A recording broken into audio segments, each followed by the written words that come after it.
سامنے چار ہونے چاہیے، حضور کے وفادار ہونے چاہیے۔ میں چار بندوں کے لیے بھی 1 گھنٹہ گفتگو کر سکتا ہوں، چار بھی بہت ہوتے ہیں، 2 بندے بھی بیٹھے ہوں، لیکن مخلص ہوں تو ان کے لیے بھی 1 گھنٹہ گفتگو ہو جائے گی، ٹھیک ہے نا؟ تو آپ سے میری گزارش ہے جتنی دیر سنے محبت کے ساتھ سن لیں۔ یقیناً جو فرمائشیں کی گئی ہیں وہ بھی کہیں نہ کہیں محبت سے تعلق رکھتی ہیں، ان فرمائشوں کا بھی کہیں نہ کہیں عشق سے تعلق ہے، لیکن کچھ ضروری باتیں اس لیے کرنا ضروری سمجھتا ہوں کہ اتنے لوگ، اتنی بڑی محفل اور اتنا وقت ہر کسی کو میسر نہیں ہوتا ہے۔ مجھے مل گیا ہے تو کیوں نہ میں یہ باتیں کہہ جاؤں تاکہ کم سے کم کچھ نہ کچھ تو تبدیلی آگے جانی چاہیے۔ کیا رائے ہے آپ کی؟ متفق ہے اس بات سے؟ ناراض تو نہیں ہے نا؟ ہوں گے بھی تو کیا بگاڑ گئے؟ پائے مورا لنگ نیست ملک خدا تنگ نیست، بس اتنا ہی کر سکتے ہیں کہ دوبارہ نہیں بلایا جائے۔ ایسا نہیں ہو سکتا ہے کہ ابھی اٹھا کر کے بگا دیا جائے، ٹھیک ہے نا؟ تو کچھ ضروری باتیں جو مجھے آپ سے کرنی ہے۔ شکر پروردگار ہے اس نے مجھے اور آپ کو حضور کی امت میں پیدا کیا ہے، اور یہ اتنا بڑا کرم ہے اللہ کا،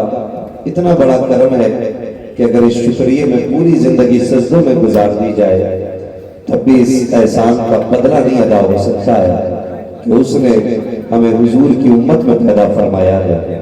حضور کی امت میں پیدا ہونے کا سب سے بڑا فائدہ تو یہ ہے کہ حضور کی امت آئی سب سے بعد میں ہے دنیا میں، اور جنت میں سب سے پہلے داخل کی جائے۔ یہ سب سے پہلا فائدہ یہ ہے۔ آخرت کے حساب سے دیکھیں کہ آئے سب سے بعد میں ہے اور جنت میں داخل سب سے پہلے کیے جائیں گے۔ سارے نبیوں کی امت میں میدان قیامت میں سب بسب کھڑی ہوگی، تو جب حساب کی باری آئے گی، جب ایک ایک لمحہ ہر شخص کو مشکل لگ رہا ہوگا، اس وقت میرا فرمائے گا محبوب پہلے اپنی امت لے کے آئیے، حساب کا آغاز آپ کی امت سے کیا جائے گا۔ یہ بھی فائدہ حضور کی امت میں پیدا ہونے کا ہے کہ آغاز حساب کا حضور کی امت سے ہونا ہے۔ اور اگلی بات میں کہوں، اللہ کرے یہ بات سب کے دل و دماغ میں اتر جائے، ایک بہت بڑا فائدہ حضور کی امت میں پیدا ہونے کا یہ ہے کہ آپ جتنے چاہو گناہ کر لو، اللہ آپ کی صورتیں نہیں بگاڑے گا، آپ کو زمین میں نہیں دھسائے گا، آپ کے لیے زمین پھاڑ کر کے آپ کو زمین دوز نہیں کرے گا۔ وجہ یہ ہے رب نے قرآن میں فرمایا ما کان اللہ لیعذبہم وانت فیہم رسولا، محبوب ہم ان پہ اس وقت تک عذاب نہیں کریں گے جب تک آپ ان کے درمیان رہیں گے، اور حضور قیامت تک اپنی امت کے ساتھ رہیں گے۔ حضور قیامت تک اپنی امت کے ساتھ رہیں گے۔ حضور آئے کائنات مسکرانے لگی، حضور آئے بے کسوں کو سہارا ملا، حضور آئے درد مندوں کو چارہ مل گیا، حضور آئے تو جنہیں جینے کا حق نہیں تھا انہیں جینے کا آسرا مل گیا۔ اور بڑھ کے اگلی بات کو تاریخ گواہ ہے کہ حضور نے جب اس زمین پر قدم رکھا اور دیکھا بیٹیاں درگور کی جا رہی ہیں، مصطفیٰ نے وہ انقلاب قائم کیا کہ جو بیٹیوں کو قتل کرنے پر فخر کرتے تھے آج وہ بیٹیوں کو پالنے پر فخر محسوس کر لگے ہیں۔ یہ انقلاب محمد عربی کے آنے سے پیدا ہوا ہے، یہ انقلاب سرکار دو عالم کی آمد سے پیدا ہوا ہے، مگر بڑی تکلیف کے ساتھ یہ بات کہنی پڑ رہی ہے کہ جن زندگیوں کو سرکار نے 1400 سال پہلے بچانے کا بیڑا اٹھایا تھا، آج وہی زندگانیاں پھر خطرے کی سوئی پہ آ کر کے اٹک گئی ہیں۔ جن زندگانیوں کے لیے مصطفیٰ نے انتک کوشش کی تھی، آج پھر وہی زندگانی موت کی کگار پر آ کر کے کھڑی کر دی گئی ہے۔ آپ کہیں کہ مولوی کیا بات کر رہا ہے؟ تو یہ بات میں 100% کہہ رہا ہوں۔ ہاسپٹل میں جا کر کے دیکھو کوئی بیٹی کی ولادت سے منہ لٹکائے بیٹھا ہے، جا کر کے دیکھو کوئی کہتا ہے مجھے تیسری بیٹی نہیں چاہیے، کوئی کہتا نہیں ہمیں گھر کے اندر بیٹی کی نہیں بیٹے کی آواز چاہیے۔ کتنے گھروں کی کہانیاں یہ ہے کہ کئی گھروں میں بہوؤں کو زندہ جلا دیا گیا، کتنے گھروں کی کہانیاں یہ ہے کہ کئی گھروں میں بیٹیوں کو زہر دے کر کے مار دیا گیا۔ میں پوچھنا چاہتا ہوں پوری کائنات عالم سے، اگر تم زندگی دینے کی پاور نہیں رکھتے ہو تو کسی کی جان لینے کا حق تمہیں کس نے دے دیا ہے؟ بیٹیاں اگر پیدا ہوتی ہیں اس میں ماں کا کیا قصور ہوتا ہے؟